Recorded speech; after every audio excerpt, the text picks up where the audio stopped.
Hi hello ಅಸ್ಸಲಾಂ ವಲೈಕುಮ್. ಎಲ್ಲರಿಗೂ ನಮಸ್ತೆ. ಎಲ್ಲರೂ ಹೇಗಿದ್ದೀರಾ? ಎಲ್ಲರೂ ತುಂಬ ಚೆನ್ನಾಗಿದ್ದೀರಾ ಅಂದ್ಕೊಳ್ತೀನಿ. ಸೊ ನಾನಿವತ್ತು ಒಂದು ಹೊಸ ವಿಡಿಯೋ ಜೊತೆ ನಿಮ್ಮ ಮುಂದೆ ಕೂತಿದ್ದೀನಿ. ಸೊ ಏನಪ್ಪ ಇದು, ಇವರು ಯಾವಾಗಲೂ ಬೋರಿಂಗ್ ವಿಡಿಯೋಗಳನ್ನೇ ಮಾಡ್ತಾರೆ ಅಂದ್ಕೊಂಡ್ಬಿಡಿ. ಸೊ ನನಗೆ ಕಮೆಂಟ್ಸ್ ಬಂದ ಮೂಲಕ ತುಂಬ ಜನ ಕೇಳಿದರು, ಒಂದು ಸಲ ಒಂದು ಕ್ಲಿಯರ್ ಆಗಿರೋ ಒಂದು ವಿಡಿಯೋ ಮಾಡಿ ಹಾಕಿ ನೀವು, ನಮಗೆ ಬ್ರೆಸ್ಟ್ ಕ್ಯಾನ್ಸರ್ ಬಗ್ಗೆ ಕರೆಕ್ಟಾಗಿ ಗೊತ್ತಾಗೋ ಥರ, ಅಂದರೆ ಯಾವ್ಯಾವ ಒಂದು ಸಿಮ್ಟಮ್ಸ್ಗಳು ಬರುತ್ತೆ, ಮತ್ತು ಅದರಲ್ಲಿ ನಿಮಗೆ ಯಾವ ಥರ ಸಿಮ್ಟಮ್ಸ್ ಇತ್ತು ಅದನ್ನು ಒಂದು ಕ್ಲಿಯರಾಗಿ ಒಂದು ವಿಡಿಯೋ ಮಾಡಿ ಅಂತ ತುಂಬ ಜನ ಕೇಳಿದರು. ನಾನು ಆಗಲೇ 2-3 ವಿಡಿಯೋಗಳನ್ನು ಮಾಡಿದ್ದೀನಿ. ಸೊ ಅದರಲ್ಲಿ ಅರ್ಥ ಆಗಿಲ್ಲ ಅಂತ ಕಮೆಂಟ್ಸ್ಗಳು ಬಂದಿದೆ. ಸೊ ನಾನು ಇವಾಗ ನಮ್ಮ ಬೆಂಗಳೂರಲ್ಲಿ ತುಂಬ ಯಥೇಚ್ಛವಾಗಿ ಬೆಳೆದಿರೋ ಗರ್ಭಕೋಶದ ಕ್ಯಾನ್ಸರ್ ಮತ್ತು ಬ್ರೆಸ್ಟ್ ಕ್ಯಾನ್ಸರ್ ಎರಡೂ ತುಂಬ ಓವರಾಗಿ ಇದೆ ಅಂತ ಹೇಳ್ತಾ ಇದ್ದೀನಿ. ಸೊ ಯಾಕಪ್ಪ ಅಂದರೆ ಈಗ ಹಾರ್ಮೋನ್ ಇಂಬ್ಯಾಲೆನ್ಸಿಂದ ನಮಗೆ ಆಗ್ತಾಯಿರೋ ಲೇಡೀಸ್ಗಳಲ್ಲಿ ಕಾಮನ್ ಒಂದು ಕ್ಯಾನ್ಸರ್ ಅಂದರೆ ಬ್ರೆಸ್ಟ್ ಕ್ಯಾನ್ಸರು. ಸೊ ನನಗೂ ಸಹ ಅದೇ ಫೀಲ್ ಆಯಿತು. ಬ್ರೆಸ್ಟ್ ಕ್ಯಾನ್ಸರಲ್ಲಿ ಅರ್ಲಿ ಸ್ಟೇಜಲ್ಲಿ ನಾವು ಹೋದರೆ 100% ನಾವು ಕ್ಯೂರ್ ಆಗಿ ಒಳ್ಳೆ ಲೈಫನ್ನು ನಾವು ಜಾಲಿಯಾಗಿ ಎಂಜಾಯ್ ಮಾಡ್ಬೋದು. ಮತ್ತು ನಾವು ಕಂಡಂಗೆ ಇದ್ದು ನಾಚಿಕೆ ಪಟ್ಕೊಂಡು ಯಾರಿಗಪ್ಪ ಹೇಳೋದು, ಏನಪ್ಪ ಮಾಡೋದು, ನನಗೆ ಈ ಥರ ಇದೆ, ನನಗೆ ನಾಚಿಕೆ ಆಗ್ತಾಯಿದೆ, ನನಗೆ ತೋರ್ಸೋಕ್ಕಾಗಲ್ಲ, ನಾನು ಡಾಕ್ಟ್ರ್ ಹತ್ರ ಹೋಗೋಕ್ಕಾಗಲ್ಲ, ಮನೆಯಲ್ಲೂ ಹೇಳೋಕ್ಕಾಗಲ್ಲ ಅಂತ ದಯವಿಟ್ಟು ಯಾರೂ ಇಗ್ನೋರ್ ಮಾಡ್ಕೊಳೋಕ್ಕೆ ಹೋಗಬೇಡಿ. ಯಾಕೆ ಅಂದರೆ ಇದು ಲೈಫು ನಮ್ಮ ಕೈಯಿಂದ ನಾವೇ ಕಳ್ಕೊಳ್ಳೋ ಒಂದು ಪರಿಸ್ಥಿತಿಯಲ್ಲಿ ನಾವು ಬಿದ್ದುಬಿಡ್ತೀವಿ. ನಾನು ಕಂಡಂಗೆ 2-3 ದಿನದಿಂದ ನನಗೆ ನೆಮ್ಮದಿನೇ ಇಲ್ಲ.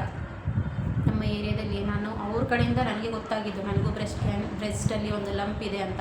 ಸೊ ಅವರು 3rd ಸ್ಟೇಜಲ್ಲಿ ಗೊತ್ತಾಯಿತು ಅವ್ರಿಗೆ. ಯಾವ ಥರ 3rd ಸ್ಟೇಜ್ ಬಂತು ಅಂದರೆ ಅವ್ರಿಗೆ ಫುಲ್ಲು ಲೀಕ್ ಆಗ್ತಾಯಿತ್ತು. ಅವ್ರಿಗೆ ಒಂದು ಗಾಯ, ಅದು ಒಂದು ಹಳೇ ಒಂದು ಇದರಲ್ಲಿ ಹೇಳ್ತಾಯಿದ್ರು, ಏನಪ್ಪ ಬೌ ಅಂತ ಹೇಳ್ತಾಯಿದ್ರು ಕನ್ನಡದಲ್ಲಿ. ಬೌ ಅದು ಎದೆಯಲ್ಲಿ ಆಲ್ಮೋಸ್ಟು ಹೆಂಗಸರಿಗೆ ಹಾಲು ಕಟ್ಟಿ ಬ್ರೆಸ್ಟ್ ಫೀಡಿಂಗ್ ಮಾಡಬೇಕಾದ್ರೆ ಅದು ಹಾಲು ಹೆಪ್ಪುಗಟ್ಟಿ, ಅಂದರೆ ಗಟ್ಟಿಯಾಗಿ ಅದು ಒಂದು ಬೌ ಥರ ಒಂದು ಕಾಮನ್. ಅದು ಯಾವುದೇ ನಮಗೆ ಕ್ಯಾನ್ಸರಸ್ ಸೆಲ್ಸ್ ಇರಲ್ಲ ಅದರಲ್ಲಿ, ಅದು ಅಂತ ಇವರು ನೆಗ್ಲೆಕ್ಟ್ ಮಾಡ್ಕೊಂಡು 3rd ಸ್ಟೇಜ್ವರೆಗೂ ತುಂಬಾ ಇದು ಓವರಾಗಿ ಲೀಕ್ ಆಗೋ ಥರ ಮಾಡ್ಕೊಂಡ್ಬಿಟ್ರು. ತನ್ನ ಜೀವವನ್ನು ತನ್ನ ಕೈಯಲ್ಲೇ ಇತ್ತು, ಅವರ ಜೀವ ಅವ್ರ ಕೈಯಲ್ಲೇ ಇತ್ತು. ಅದನ್ನು ಅವರು ಯಾವ ಥರ ನೆಗ್ಲೆಕ್ಟ್ ಮಾಡಿ ಯಾವ ಥರ ಮಿಸ್ಯೂಸ್ ಮಾಡಿಕೊಂಡ್ರು ಅಂದರೆ ನನಗೆ ತುಂಬ ಬೇಜಾರಾಗ್ತಾಯಿದೆ. ಈಗ ಅವರು ಇವತ್ತೋ ನಾಳೆನೋ ದೇವರು ಅವರಿಗೆ ಏನೋ ತಪ್ಪು ಮಾಡಿದಾರೋ ಇಲ್ವೋ, ಒಳ್ಳೆ ಒಂದು ಮನಸ್ಸಲ್ಲಿದ್ದರು ಏನೋ ಅವರು ಒಂದು ಅಲ್ವಾ. ನಮ್ಮ ಹತ್ರ ಏನಿದೆ ಪ್ರೇಯರ್ ಮಾಡೋದು ದೇವ್ರ ಹತ್ರ ಅಷ್ಟೇ, ನಮ್ಮ ಹತ್ರ ದೇವ್ರ ಹತ್ರ ಬೇಡ್ಕೊಳೋದಷ್ಟೇ.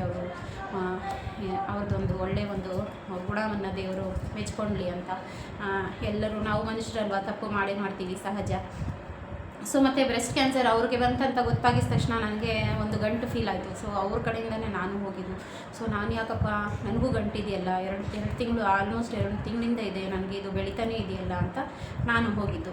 ಸೊ ಅವ್ರಿಗೆ ನನಗೆ ಇವಾಗ 3 ದಿವಸದಿಂದ ನೆಮ್ಮದಿನೇ ಇಲ್ಲ. ಅವ್ರಿಗೆ ಈ ಥರ ಆಗಿದೆ, ತುಂಬ ಸೀರಿಯಸ್ ಆಗಿದ್ದಾರೆ. ಡಾಕ್ಟ್ರು ಕೂಡ ಮನೆಗೆ ಕರ್ಕೊಂಡು ಹೊರಟೋಗ್ಬಿಡಿ ಅಂತ ಹೇಳಿಬಿಟ್ರು. ಸೊ ಆ ಒಂದು ಪರಿಸ್ಥಿತಿನ ನಾನು ಫೀಲ್ ಮಾಡ್ತಾಯಿದ್ದೀನಿ. ಯಾಕೆಂದರೆ ನಾನು ಒಂದು ಬ್ರೆಸ್ಟ್ ಕ್ಯಾನ್ಸರ್ ಪೇಷಂಟ್ ಅಲ್ವಾ. ಸೊ ಅದನ್ನು ನಾನು ಫೀಲ್ ಮಾಡ್ಕೊತಾ ಇದ್ದೀನಿ. ಹೀಗೆ ನಾನು ನಿಮಗೆ ತಿಳಿಸ್ತಾ ಇರೋದೇನಂತೆ ಅಂದರೆ, ಬ್ರೆಸ್ಟ್ ಕ್ಯಾನ್ಸರ್ ಅಂದರೆ ಬ್ರೆಸ್ಟಲ್ಲಿ ಇರೋ ಲಂಪ್ ಎಲ್ಲ ಬ್ರೆಸ್ಟ್ ಕ್ಯಾನ್ಸರಸ್ ಲಂಪ್ಗಳು ಅಲ್ಲ. ಅಂದರೆ 16-17 ವಯಸ್ಸಿಗೆ ಹೆಣ್ಮಕ್ಳಿಗೆ ಬರುವಂಥ ಒಂದು ಲಂಪ್ಸ್ಗಳು, ಅದು ಸಿಸ್ಟು, ಫೈಬ್ರೋ ಎಡಿನಿಮಾ ಅಂತ ಸಿಸ್ಟ್ಗಳು ಬರುತ್ತೆ. ಅದು ಬರುತ್ತೆ, ನೋವಿರುತ್ತೆ ಅದರಲ್ಲಿ, ಅದು ಹೋಗುತ್ತೆ. ಅದು ಹೋಗಿಲ್ಲ ಅಂದರೆ ಅದು ನೋವು ಜಾಸ್ತಿ ಇದ್ದಾಗ ಡಾಕ್ಟರ್ಸು ಕೆಲವೊಂದು ತೆಗೆದು ಬಿಡೋಣ ಅನ್ನೋ ಒಂದು ಐಡಿಯಾನು ಕೊಡ್ತಾರೆ. ಅಲ್ಲ ಅಂದರೆ ಅದನ್ನು ಮೆಡಿಷನಲ್ಲೇ ಅದನ್ನು ಅಲ್ಲೇ ಕರಗಿಸ್ಬಿಡೋಣ ಅನ್ನೋದು ಒಂದು ಕೊಡ್ತಾರೆ. ಬಟ್ ಬ್ರೆಸ್ಟ್ ಕ್ಯಾನ್ಸರ್ ಹೆಂಗೆ ಯಾಕೆ ಮತ್ತೆ ಅದನ್ನು ಯಾಕೆ ಇವರು ಕರಗಿಸಲ್ಲ? ಅದು ಒಂದು ಗಡ್ಡೆ ಅಲ್ವಾ, ಅದನ್ನು ಯಾಕೆ ಇವರು ಕರಗಿಸಲ್ಲ? ಅದು ಹೆಂಗಂದರೆ ಬ್ರೆಸ್ಟಲ್ಲಿ ಲಂಪ್ ಆಗಿದ ತಕ್ಷಣ ಅದು ಹೆಂಗಿರುತ್ತೆ ಅಂದರೆ ತುಂಬಾ ಹಾರ್ಡ್, ಅಂದರೆ ಹಾರ್ಡ್, ಆದರೆ ಬೇಗ ಫಾಸ್ಟಾಗಿ ಗ್ರೋ ಆಗುತ್ತೆ. ಈಗ ನಾನು ಒಂದು 15 ದಿನ ಮುಂಚೆ ನೋಡಿದಾಗ ಇಷ್ಟೇ ಇತ್ತಲ್ಲಪ್ಪ, ಈಗೇನಪ್ಪ ಇಷ್ಟೊಂದು ದೊಡ್ಡದಾಗೋಯ್ತು, ಏನು ಮಾಡೋದು ಇದು, ಈಗಲೇ ಬಿಡಲಾ?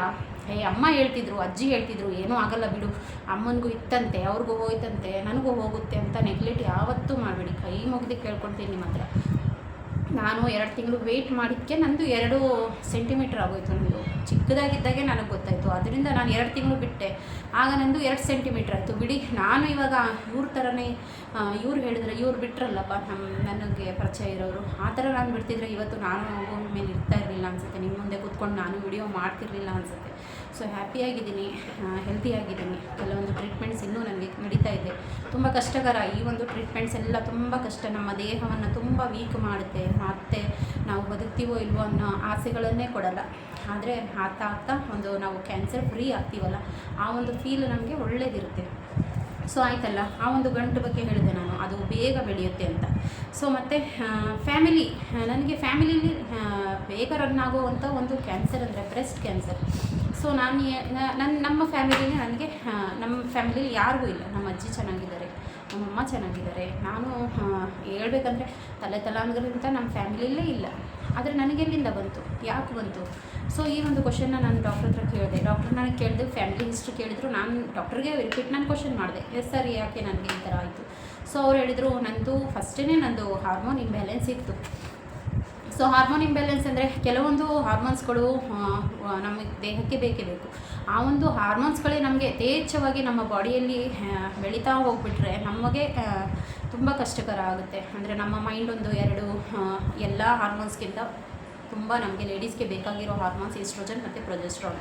ಈ ಒಂದು 2 ಹಾರ್ಮೋನ್ಗಳು ನನ್ನ ಬಾಡಿಯಲ್ಲಿ ತುಂಬಾ ಓವರಾಗಿ ಬೆಳೆದ್ಬಿಡ್ತು. ನನಗೆ ಗೊತ್ತಾದಾಗ ನನಗೆ ಓವರ್ ಬ್ಲೀಡಿಂಗ್ ಸ್ಟಾರ್ಟ್ ಆಯಿತು. ನಾನು ಪೀರಿಯಡ್ ಸ್ಟಾರ್ಟ್ ಆದಾಗ 15-16 ಡೇಸ್ ಆದ್ರೂ ನನಗೆ ಸ್ಟಾಪ್ ಆಗ್ತಿರಲಿಲ್ಲ. ನಾನು ಹೋದೆ, 2 ತಿಂಗಳಿಗೆ ನಾನು ಹೋಗಿ ತೋರಿಸಿದಾಗ, ಇಲ್ಲಮ್ಮ ನಿಮಗೆ ಏನೂ ಇಲ್ಲ ಪ್ರಾಬ್ಲಮ್, ಹಾರ್ಮೋನ್ ಇಂಬ್ಯಾಲೆನ್ಸ್ ಇದೆ, ಹಾರ್ಮೋನ್ ಇಂಬ್ಯಾಲೆನ್ಸ್ಗೆ ನಾನು ಮೆಡಿಷನ್ ಕೊಡ್ತೀನಿ ಅಂತ ಆ ಒಂದು ಮೆಡಿಷನ್ ಕೊಟ್ಟರು ಅವರು. 3 ತಿಂಗಳು ನೀವು ತೊಗೊಳ್ಳೇಬೇಕಂತ.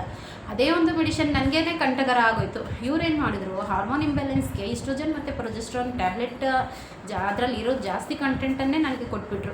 ಆ ಒಂದು ಹಾರ್ಮೋನ್ಸು ಆ ಒಂದು ಟ್ಯಾಬ್ಲೆಟಿಂದ ಜಾಸ್ತಿ ಬೆಳೆಯೋ ಥರ ನನಗೆ ಆಗೋಯಿತು.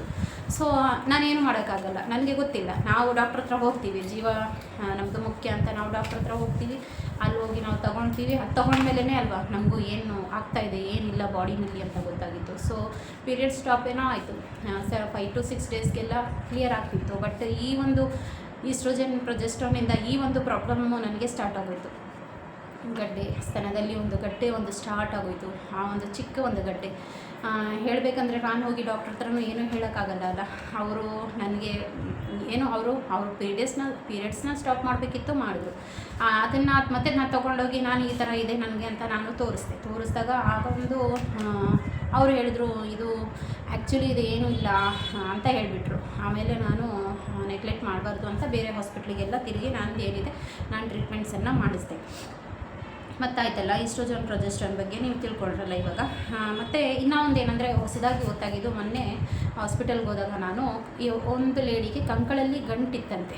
ಆ ಒಂದು ಗಂಟು ಅವಳಿಗೆ ಬ್ರೆಸ್ಟಲ್ಲಿ, ಆ ಲೇಡಿಗೆ ಬ್ರೆಸ್ಟಲ್ಲಿ ಇರಲಿಲ್ಲ. ಸೊ ಕಂಕಳಲ್ಲಿ ಗಂಟು, ನನಗೆ ಆಶ್ಚರ್ಯ ಆಯಿತು. ಕಂಕಳಲ್ಲಿ ಗಂಟಿದ್ರೂ ಕೂಡ ಅದು ಬ್ರೆಸ್ಟ್ ಕ್ಯಾನ್ಸರೇ ಅನಿಸುತ್ತೆ ಅಂತ.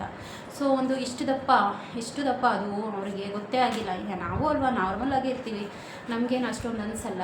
ಅಲ್ಲಿ ಆ ಒಂದು ಪಾರ್ಟಲ್ಲಿ ಹಾರ್ಡಾಗಿರುತ್ತೆ. ಇವರಿಗೆ ಗೊತ್ತಾಗಿಲ್ಲ. ಬೆಳೀತಾ ಜಾಸ್ತಿ ದಪ್ಪ ಆದಿದ್ದಂಗೆ ಅವ್ರು ಬಂದಿದ್ದಾರೆ, ತೋರಿಸಿದ್ದಾರೆ. 4-5 ಕಡೆ ತೋರಿಸ್ಕೊಂಡು ಮತ್ತೆ ಈ ಒಂದು ಹಾಸ್ಪಿಟ್ಲಿಗೆ ಬಂದು ಅವ್ರಿಗೆ ಬ್ರೆಸ್ಟ್ ಕ್ಯಾನ್ಸರ್ ಇದೆ ಅಂತ ಕನ್ಫರ್ಮ್ ಆಯಿತು. ಸೊ ಗೊತ್ತಾಯ್ತಲ್ಲ, ಎಲ್ಲ ಗಡ್ಡೆಗಳು ಕ್ಯಾನ್ಸರ್ ಗಡ್ಡೆಗಳಲ್ಲ. ಕೆಲವೊಂದು ಗಡ್ಡೆಗಳು ಮಾತ್ರ ನಮಗೆ ತೊಂದರೆಯನ್ನು ಕೊಡುತ್ತದೆ. ಮತ್ತು ಫಸ್ಟು ಡಾಕ್ಟರ್ ಯಾವುದೇ ಥರದ ನೀವು ಯಾವ ಥರ ಇರಬೇಕು ಅಂದರೆ, ನಾನು ಹೇಳೋದು, ಅದು ಪೇನ್ ಇರುತ್ತಾ, ಅದರಲ್ಲಿ ಪೇನ್ಲೆಸ್ ಇರುತ್ತಾ, ಅದು ಮುಖ್ಯ ಅಲ್ಲ. ನಿಮಗೆ ಗಡ್ಡೆ ಕಾಣಿಸ್ತಾ, ನಿಮಗೆ ಏನಾದರೂ ಚೇಂಜಸ್ ಕಾಣಿಸ್ತಾ, ಅದನ್ನು ನೀವು ಯಾವ ಥರ ನಿಮ್ಮ ಮನೆಯಲ್ಲೇ ಪ್ರತಿ ತಿಂಗಳು ನೀವು ಮಿಸ್ ಮಾಡ್ದಂಗೆ ಒಂದು ರುಟೀನನ್ನು ಇಟ್ಕೊಳ್ಳಿ. ನಿಮ್ಮ ಪೀರಿಯಡ್ಸ್ ಮುಗಿದ ಒಂದು 4-5 ದಿನ, ಒಬ್ಬೊಬ್ಬರಿಗೆ 2 ದಿನಕ್ಕೆ ಮುಗಿಯುತ್ತೆ. ಸೊ 8 ದಿನವೇ ವೆಯ್ಟ್ ಮಾಡಿ. 8 ದಿನ ಆದಮೇಲೆ ಒಂದು ಸೆಲ್ಫ್ ಎಕ್ಸಾಮಿನೇಷನ್ ಅಂತ ನೀವು ಮಾಡಿಕೊಡಿ. ಆ ಒಂದು ಸೆಲ್ಫ್ ಎಕ್ಸಾಮಿನೇಷನ್ನಲ್ಲಿ ನೀವು ಕೈಯನ್ನು ಎತ್ತಿ ಮೇಲಕ್ಕೆ ಈ ಥರ ಎಲ್ಲ ಫುಲ್ಲು ಈ ಥರ ಟಚ್ ಮಾಡಿ ಫೀಲ್ ಆಗುತ್ತೆ ನಿಮಗೆ. ಅವಾಗ ಯಾವುದಾದ್ರೂ ಗಂಟಿದೆಯಾ, ಏನಾದರೂ ಚೇಂಜಸ್ ಇದೆಯಾ, ಕಲರ್ ಚೇಂಜ್ ಆಗಿದೆಯಾ, ಏನಾದರೂ ತೊಟ್ಟಲ್ಲಿ ಲೀಕೇಜಸ್ ಆಗ್ತಾ ಇದೆಯಾ, ಅಥವಾ ಏನಾದರೂ ನಿಮಗೆ ಅದು ಒಂಥರ 2 ಸೈಜಲ್ಲಿ ಡಿಫ್ರೆಂಟ್ ಇದೆಯಾ, ಏನಾದರೂ ಒಂದು ದೊಡ್ಡದಾಗಿದೆ ಒಂದು ಚಿಕ್ಕದಾಗಿದೆಯಾ, ಅದೆಲ್ಲ ಗೊತ್ತಾಗುತ್ತೆ ನಿಮಗೆ. ನೀವೇ ಸೆಲ್ಫ್ ಎಕ್ಸಾಮಿನೇಷನ್ ಮಾಡಿದಾಗ ಇಷ್ಟು ವರ್ಷದಿಂದ ಇರಲಿಲ್ಲ ನನಗೆ. ಈಗ ಇದೊಂದು ಚೇಂಜಸ್ ಇದೆಯಲ್ಲಪ್ಪ ಅನ್ನೋದು ನಿಮಗೆ ಗೊತ್ತಾಗುತ್ತಲ್ವ. ಆಗ ನೀವು ಬೇಗನೆ ಲೇಟ್ ಮಾಡಿದಾಗೆ ನಿಮ್ಮ ಒಂದು ಡಾಕ್ಟ್ರನ್ನ ಕನ್ಸಲ್ಟ್ ಮಾಡಿ, ಒಂದು ಮೆಮೊಗ್ರಾಮನ್ನು ಮಾಡ್ತಾರೆ ಡಾಕ್ಟ್ರು, ಅದನ್ನು ಮಾಡಿಸ್ಕೊಡಿ. ಮತ್ತು ಇನ್ನೇನಪ್ಪ ಹೇಳೋದಂದರೆ ಶೇಪ್ ಚೇಂಜ್ ಆಗಿದೆ, ಕಲರ್ ಚೇಂಜ್ ಆಗಿದೆ, ಲೀಕೇಜ್ ಆಗ್ತಾಯಿದೆ, ಮತ್ತು ನೋವಿರಲ್ಲ ಸ್ಟಾರ್ಟಿಂಗಲ್ಲಿ ನಿಮಗೆ. ಅದು ಓವರ್ ಆದಾಗೇ ನೋವಾಗೋದು ನಿಮಗೆ. ಸ್ಟಾರ್ಟಿಂಗು ಫಸ್ಟು ಸೆಕೆಂಡು ಥರ್ಡ್ ಸ್ಟೇಜ್ವರೆಗೂ ನಿಮಗೆ ನೋವು ಅನ್ನೋದೇ ಇರಲ್ಲ. ಅಯ್ಯೋ ನೋವಿಲ್ವಲ್ಲಪ್ಪ ಬಿಡಿ ಹೋಗುತ್ತೆ ಅದೇನು ಅಂತ ಯಾವತ್ತೂ ನೆಗ್ಲೆಕ್ಟ್ ಮಾಡ್ಕೊಳ್ಬೇಡಿ. ಒಂದು ಎಕ್ಸಾಮಿನೇಷನನ್ನು ಮಾಡ್ಕೊಳ್ಳಿ. ಈಗ ನಾನು ಈ ವಿಡಿಯೋ ಮಾಡಿದ ಉದ್ದೇಶ ಇಷ್ಟೇ. ಈ ಥರ ಒಬ್ಬರು ಆದರು, ನನ್ನ ಕಣ್ಮುಂದೆನೇ ಆದರು. ಸೊ ಬೇರೆಯವ್ರು ಆಗೋದು ಬೇಡ ಅನ್ನೋದಕ್ಕೋಸ್ಕರ ಎಲ್ಲ ಲೇಡೀಸ್ಗಳಿಗೂ ಉಪಯೋಗ ಆಗುತ್ತೆ ಅಂತ ಅಂದ್ಕೊಳ್ತೀನಿ. ಸೊ ಯಾರೆಲ್ಲ ನನ್ನ ಚಾನಲ್ನ ಸಬ್ಸ್ಕ್ರೈಬ್ ಮಾಡಿಕೊಂಡೆ ನೋಡ್ತಾ ಇದ್ದೀರಾ, ಪ್ಲೀಸ್ ಸಬ್ಸ್ಕ್ರೈಬ್ ಮಾಡ್ಕೊಳ್ಳಿ. ಹಾಗೆ ಲೈಕ್, ಶೇರ್, ಕಮೆಂಟ್ ಮಾಡಿ. ನಿಮ್ಮ ಮನೇಲಿ ಲೇಡೀಸ್ಗಳಿದ್ದರೆ ನೀವು ನೋಡ್ತಾ ಇದ್ರಿ ಈ ವಿಡಿಯೋನ, ಸೊ ನಿಮ್ಮ ಮನೇಲಿರೋ ಉಳಿದವರಿಗೆ ಹೇಳಿ.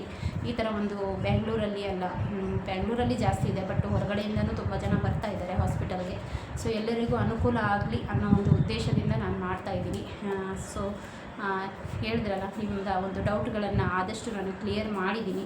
ಆಗಿಲ್ಲ ಅಂದರೆ ನನಗೊಂದು ಕಮೆಂಟ್ ಹಾಕಿ, ನಾನು ಮಿಕ್ಕಿದ್ದನ್ನು ನಿಮಗೆ ಕಮೆಂಟಲ್ಲಿ ಹೇಳ್ತೀನಿ, ಕಮೆಂಟ್ ಬಾಕ್ಸಲ್ಲಿ ಬಿಟ್ಟಿರಿ. ಸೊ ಎಲ್ಲರಿಗೂ ಬಾಯ್. ಥ್ಯಾಂಕ್ ಯು ಸೋ ಮಚ್ ನನ್ನ ವಿಡಿಯೋವನ್ನು ನೋಡಿದ್ದಕ್ಕೆ ಇಷ್ಟೊತ್ತು.